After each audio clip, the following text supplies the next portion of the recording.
আসসালামু আলাইকুম বন্ধুরা, সবাই কেমন আছেন? আশা করি সবাই ভালো আছেন।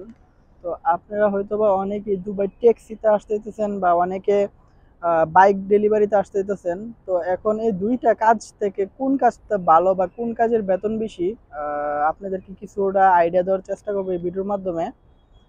আহ দুটোটাই কিন্তু হচ্ছে কমিশনে। আপনি দুবাই ট্যাক্সিতে যদি আসেন, দুবাই ট্যাক্সিও কিন্তু আপনার কমিশনে কাজ করা হয়, বা যে রাইড ড্রাইভার যে ফুড ডেলিভারি গুলা ওইগুলা কিন্তু কমিশনে কাজ করা হয়। আপনি যদি বাইক ডেলিভারিতে আসেন তো যে কোনো কোম্পানির আনতে আসেন না কেন, পার ডেলিভারিতে কিন্তু আপনি 60 টাকা 50 পয়সা করে পাবেন প্রত্যেক ডেলিভারিতে। এর মধ্যে হচ্ছে পেট্রোল খরচ হচ্ছে আপনার নিজের, খানা থাকা সম্পূর্ণ খরচ হচ্ছে নিজের।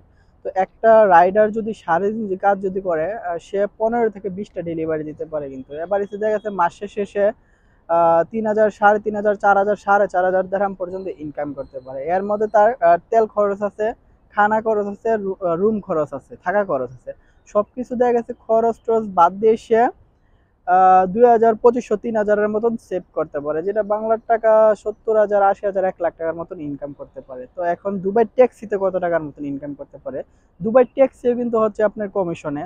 দুবাই ট্যাক্সিতে হচ্ছে কিছু টার্গেট আছে। যদি প্রথম অবস্থায় কিন্তু আপনার 30% কমিশন হয়, যত টাকা ইনকাম করেন না কেন 30% কিন্তু একজন ড্রাইভারে পাবে। তারপর যে তাদের টার্গেট যদি সেটা ফিল আপ করতে পারে, তো সেটা কিন্তু 35% 37% পর্যন্ত সে কমিশন ইনকাম করতে পারে। ওই ক্ষেত্রে হচ্ছে দুবাই হচ্ছে আপনার, দুবাই ট্যাক্সির ক্ষেত্রে হচ্ছে কি আপনার তেল খরচ কিন্তু, গাড়ি খরচ, সার্ভিস খরচ সম্পূর্ণ কিন্তু কোম্পানি আপনার বহন করবে, কিন্তু নিজের থাকা খানা খরচ কিন্তু নিজের।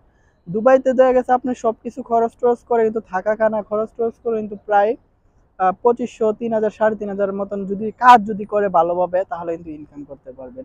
এখন আসা যাক কোন কাজটা তাহলে ভালো হবে, দুবাই ট্যাক্সিতে ভালো হবে নাকি বাইক রাইডিং এ ভালো হবে। তো দুবাই কিন্তু প্রচুর গরম, আপনারা জানেন।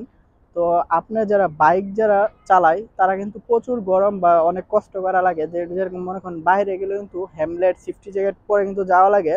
তাই যদি আপনি যদি গরম যদি সহ্য যদি করতে পারেন, তাহলে কিন্তু আপনি বাইক রাইডার হিসাবে আপনি আসতে পারেন। আর দুবাই ট্যাক্সিতে আসলে সুযোগ সুবিধা ভালো কেমন, আপনি গাড়ির ভিতরে থাকবেন, এসির ভিতরে থাকবেন, আপনার এত একটা গরম লাগবে না, এটা একটু আরামের কাজ। ওই ক্ষেত্রে হচ্ছে দুবাই ট্যাক্সি যারা মনে করেন যে গরম সহ্য করতে পারেন না বা গরমে যাইতে পারেন না, তাদের জন্য হচ্ছে দুবাই ট্যাক্সি। আপনার এত একটা গরম রোদ গরমের মধ্যে যাওয়া লাগবে না, ভিতরে থেকে এসির ভিতরে থেকে আপনি কাজ করতে পারবেন। তো আজকের এই ভিডিওটা মূল করার উদ্দেশ্য হচ্ছে আপনার টাকা কিন্তু ইনকামই, বাইক রাইডারে আর ট্যাক্সি ড্রাইভার মোটামুটি কাছাকাছি কিন্তু ইনকাম করে।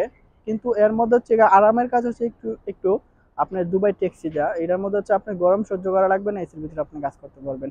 তো আপনার যদি যে কোনো দুবাই বিষয়ে যে কোনো জানার ইচ্ছা থাকে, তো আমার ভিডিওতে একটা কমেন্ট করবেন। তো আপনাদের কমেন্টের ভিত্তি করে আমি আপনাদের আনসার দেওয়ার চেষ্টা করব। তো ভালো থাকবেন, সুস্থ থাকবেন, আবার দেখবেন নতুন কোনো একটি ভিডিওতে। আল্লাহ হাফেজ।